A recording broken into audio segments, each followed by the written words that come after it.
السلام علیکم دوستو، موت ایک اٹل حقیقت ہے جو کہ آنی ہی ہے۔ اللہ تبارک و تعالیٰ کا فیصلہ ہے کہ موت ہر ذی روح کو آنی ہے، لیکن دیکھا جائے تو انسان مدتوں سے اسی کوشش میں ہے کہ کسی طرح زندہ رہ جائے۔ کبھی کبھی انسان آب حیات ڈھونڈتا ہے تو کبھی یہ موت سے بچنے کے لیے سائنسی طریقہ سے موت پر قابو پانے کی کوشش میں لگا رہتا ہے۔ دوستو، 1930 کی دہائی میں ایک امریکن سائنسدان گزرا ہے جس نے مردہ کتوں پر سائنسی تجربات کیے اور ان کو زندہ کر دیا تھا۔ یہ شخص کون تھا؟ اس نے کیسے آسانی سے مردہ کتے زندہ کر دیے، اور وہ کتے جب زندہ ہوئے تو انہوں نے کیسے زندگی پائی؟ اس بارے میں بات کرنے سے پہلے اگر آپ نے یوٹیوب چینل سبسکرائب نہیں کیا تو مہربانی کر کے سبسکرائب کریں اور بیل آئیکن پر پریس کریں، میں مشکور رہوں گا آپ کا۔ دوستو، موت کے بعد مردوں کو زندہ کرنے کے حوالے سے کام کرنے والے سائنسدان کا نام ڈاکٹر رابرٹ ای کارنش تھا، جو 1903 میں امریکہ کے شہر سان فرانسسکو میں پیدا ہوا۔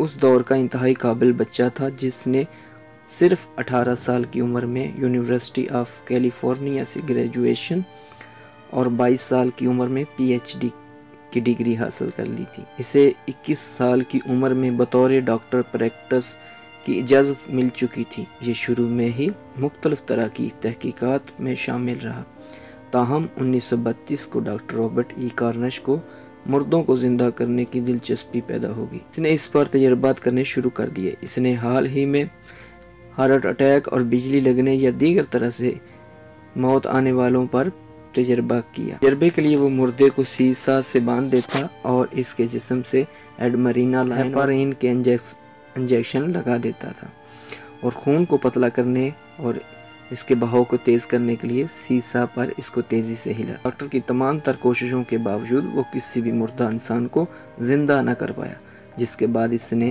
فیصلہ کیا کہ وہ جانوروں پر یہ تجربات کرے گا اور اس کے بعد وہ پھر انسانوں کی طرف لوٹے گا۔ سن 1934 میں رابرٹ نے 5 کتے لیے اور انہیں لی زارٹس 1 سے 5 تک کے نام دیے۔ ان کتوں کو لیبارٹری میں نائٹروجن گیس سے ایک ایک کر کے مارا اور پھر انہیں زندہ کرنے کا تجربہ کیا۔ رابرٹ کے اس تجربے سے پہلے 3 تو کتے زندہ نہ ہو پائے، لیکن چوتھا اور 5واں کتا زندہ ہو گیا۔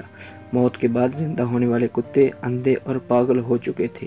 یہ سائنس کی دنیا میں بڑا کارنامہ تھا جس پر رابرٹ کی خوب تعریف کی گئی، یہاں تک کہ سن 1935 میں لائف ریٹرن فلم بھی اس کے کام سے متاثر ہو کر بنائی گئی۔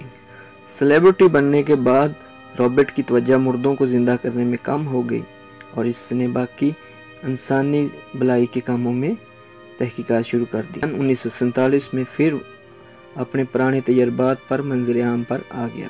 اس بار وہ اپنے تجربات کو انسانوں پر کرنا چاہتا تھا۔ اس کے لیے اس نے ایک سزائے موت کے ایک قیدی کو بھی تیار کر لیا تھا۔ یہ قیدی تھامس مک مونگل تھا، جس کو بچے کے قتل میں سزائے موت سنائی گئی تھی۔ اسے گیس چیمبر کے ساتھ سزائے موت دینے کے بعد رابرٹ کے سیسا میں لایا جانا تھا، تاہم اسے ریاست کیلیفورنیا کی حکومت نے اسے تجربات کی اجازت نہیں دی، جس کے بعد فروری 1948 میں مونگل کو سزائے موت دی گئی۔ تجربے کی اجازت نہ ملنے کے بعد رابرٹ نے سن 1955 میں میڈیکل ریسرچ کے شعبے سے ریٹائرمنٹ لے لی اور اس کے بعد کبھی ایسے تجربے نہیں کیے۔ ریٹائرمنٹ کے بعد رابرٹ نے ایک دانتوں کا منجن تیار کیا۔ یہی منجن بیچتے بیچتے ساری زندگی گزار دی اور اس کا انتقال 1963 میں ہوا۔